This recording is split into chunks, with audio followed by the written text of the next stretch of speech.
जय श्री श्याम, जय मनौना धाम, जय परम पूज्य महंत जी महाराज की।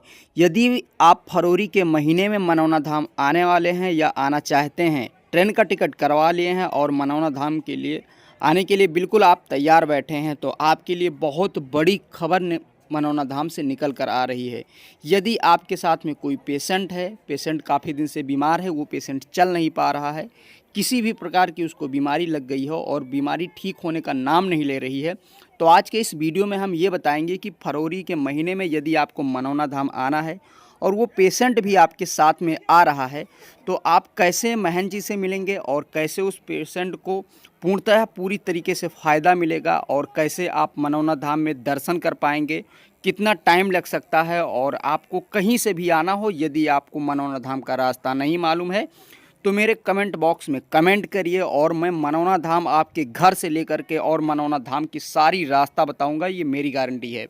यदि आप कमेंट करते हैं तो, वीडियो को पूरा देखते हैं तो सबसे पहले बात बता दूं कि यदि आप मनौना धाम आने के लिए तैयार हैं, आपके साथ में कोई पेशेंट है, और दूसरी बात मनौना धाम में कितना टाइम लगेगा, और यदि आपके पास कोई ऐसा पेशेंट है जो चल नहीं सकता है और उसे कोई हार्ट बीमारी है जिसकी वजह से वो खड़ा नहीं हो सकता है, ज़्यादा देर तक लाइन में नहीं लग सकता है, तो उसके लिए उपाय बताऊंगा कि वो लाइन में बिना लगे बाबा के दर्शन कैसे कर सकता है। लेकिन उससे पहले मेरी एक खुशखबरी के कारण मैंने एक छोटा सा प्रोग्राम रखा जो मनौना धाम से बहुत दिन से जुड़ा हुआ था और मनौना धाम से मुझे बहुत अच्छा लाभ मिला। उस लाभ के उपलक्ष्य में मैंने घर पे एक छोटा सा रामायण प्रोग्राम रखा। पहले मेरी प्रोग्राम सुनिए। यदि आपको प्रोग्राम अच्छा लगता है तो जय श्री श्याम जरूर लिखें।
तो जैसे आपको ये प्रोग्राम ज़रूर अच्छा लगा होगा और ये प्रोग्राम ज़रा सा भी अच्छा आपको लगा हो तो एक कमेंट और एक लाइक ज़रूर दें। तो चलते हैं पॉइंट ऑफ व्यू पे। तो सबसे पहले हम बात करेंगे उन भक्तों के लिए जो भक्त फरवरी के महीने में मनौना धाम आना चाहते हैं, आने के लिए तैयार बैठे हैं। तो हाँ, आप फरवरी के महीने में ज़रूर मनौना धाम आइए, अच्छी बात है। और जो भी पेशेंट हो तो हम ये कहेंगे कि पेशेंट को फरवरी के महीने में 7 दिन के लिए नहीं लाना है। वो 7 दिन होने वाले हैं 16 तारीख से और 23 तारीख भर कोई भी पेशेंट को मनौना धाम ना लाएं। यदि आपके घर में कोई पेशेंट ऐसा है वो चल नहीं सकता है, फिर नहीं सकता है, वो ज़्यादा देर खड़ा नहीं हो सकता है, तो उस पेशेंट को आप मनौना धाम ना लाएं। और यदि कोई ऐसा पेशेंट है तो चल सकता है, फिर सकता है, उसे कोई भी प्रॉब्लम नहीं है, तो वो मनौना धाम आ सकते हैं। और उनके लिए सबसे बड़ी बात ये रही कि 16 तारीख से और 23 तारीख भर में महंत जी नहीं रहेंगे। महंत जी इतने दिन के लिए तीर्थ स्थल पे जा रहे हैं और इतने दिन के लिए महंत जी नहीं रहेंगे, और बाकी दिनों के लिए महंत जी हमेशा मनौना धाम में रहेंगे। सिर्फ मंगलवार और बुधवार दिन, ये 2 दिन छोड़ करके सारे दिन मनौना धाम में महन जी रहेंगे। और आपके लिए बता दूं कि जो लोग अभी भी कमेंट कर रहे हैं कि भैया हम मनौना धाम तो आना चाहते थे लेकिन हमें किसी रास्ता नहीं मालूम है, हम मनौना धाम कैसे आएँ? तो उनके लिए ये बता दूं कि भैया आपको रास्ता नहीं मालूम है, आप कमेंट करिए। और यदि आप बरेली जानते हैं तो बरेली किसी भी ट्रेन से, कहीं से भी, कोई भी स्टेशन से, अयोध्या से, गोंडा से, बलरामपुर से, सीतापुर से, और इधर प्रयागराज और इधर सुल्तानपुर, फिर नेपाल साइड हो या किसी भी साइड हो, दिल्ली साइड से आ रहे हो, बम्बई साइड से आ रहे हैं, हापुड़ से आ रहे हैं, और किसी भी साइड से, यदि आप बिहार साइड से आ रहे हैं और आपको मनौना धाम का रास्ता नहीं मालूम है तो आप कमेंट करिए, और कमेंट में आपको हम सारी रास्ता बताएंगे कि आपको मनौना धाम कैसे आना है और मनौना धाम आने के बाद में आपको क्या क्या करना है जिससे फ़ायदा मिल सकता है। पहली बात, जो भी भक्त अब यदि आप मनौना धाम आ रहे हैं तो सबसे पहले मनौना धाम पहुंचकर मंदिर के दर्शन आपको अति आवश्यक होता है करने के लिए। यदि आप मंदिर के दर्शन कर लेते हैं, श्याम बाबा के दर्शन कर लेते हैं, तो आपके फ़ायदा में चार चांद लग जाता है। क्योंकि श्याम बाबा के आगे एक बार दोनों हाथ उठाकर ये कह दो कि बाबा मैं हर जगह से हार गया हूँ और हर जगह से हार कर कर आपके दरबार में आया हूँ, क्योंकि मैंने सुना है कि आप हारे का सहारा हैं और हारे हुए का आप बहुत साथ देते हैं। तो मैं गारंटी लेता हूँ इस चीज़ के लिए कि आपको फ़ायदा 110% ज़रूर मिलता है। दूसरी बात ये बता दूं कि यदि जो लोग मनौना धाम एक दो बार आए हैं और जल लेके गए हैं तो उन्हें फ़ायदा नहीं हुआ है, तो उनके लिए बता दूं कि यदि आपको एक दो बार मनौना धाम आए हैं, आपको जल लेके गए और आपको फिर भी फ़ायदा नहीं हुआ, तो आपसे बता दें कि आपको इसके लिए एकादशी व्रत ज़रूर करना होगा। क्योंकि एकादशी व्रत एक ऐसा व्रत है कि श्याम बाबा को सबसे प्रिय व्रत एकादशी व्रत होता है। तो आप कुछ न कर पाएँ तो एकादशी का व्रत ज़रूर रहें, जिससे आपको ये होता है कि एकादशी व्रत करने से आपको फ़ायदा ज़्यादा होने लगता है। जो लोग मनौना धाम जाते हैं वहाँ से श्याम जल लेके आते हैं।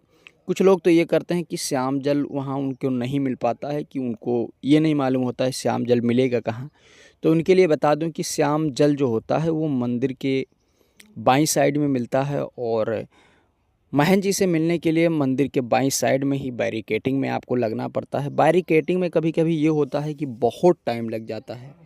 कुछ कुछ भाइयों को तो सारी सारी रात बैरिकेटिंग में लगाना पड़ता है, और सुबह जाकर के जब गुरुजी 10 बजे बैठते हैं फिर उनका नंबर आता है, फिर वो महन जी से मिल पाते हैं, अपनी समस्या बता सकते हैं। कुछ लोग तो ऐसे होते हैं कि जो समस्या से ज़्यादा परेशान होते हैं, जैसे उनके पास ऐसे पेशेंट हैं जो उस पेशेंट को लेकर चल नहीं सकते हैं, तो उन पेशेंटों के लिए बता दूं कि उनके लिए टोकन कटता है, और टोकन उन्हीं लोगों को कटता है जो लाइन में नहीं खड़े हो सकते हैं और गंभीर बीमारी से वो ग्रस्त हैं, तो उनके लिए टोकन कटता है। टोकन में गुरुजी महज 1 से 1.5 घंटे के अंदर उनको देख लेते हैं और उनकी कोई भी समस्या हो तो उसको सॉल्व कर देते हैं, बीमारी चाहे जैसी हो। आपसे हम हर वीडियो में ये बताते रहते हैं कि बीमारी कोई भी हो आप परेशान ना हो, सिर्फ एक बार आपको मनौना धाम आना है, और मनौना धाम आने के बाद बीमारी चाहे जैसी हो, जाने का नाम नहीं ले रही है, फिर भी वो बीमारी ठीक हो जाती है। फिर दूसरी बात दोस्तों कि आपसे बताना चाहता हूँ कि यदि आप मनौना धाम आए हैं तो सबसे पहले ये काम करिए कि आपको छींटा ज़रूर लेना है। छींटा का मतलब बहुत लोग नहीं समझ पाते हैं कि छींटा कहाँ लगता है, छींटा क्या होता है, छींटा से हमें क्या लाभ मिलता है। तो भैया छींटा एक ऐसी चीज़ है कि जब सुबह की आरती होती है, प्रभात काल की जब आरती होती है, महन जी आरती करते हैं, आरती के बाद में एक छींटा देते हैं।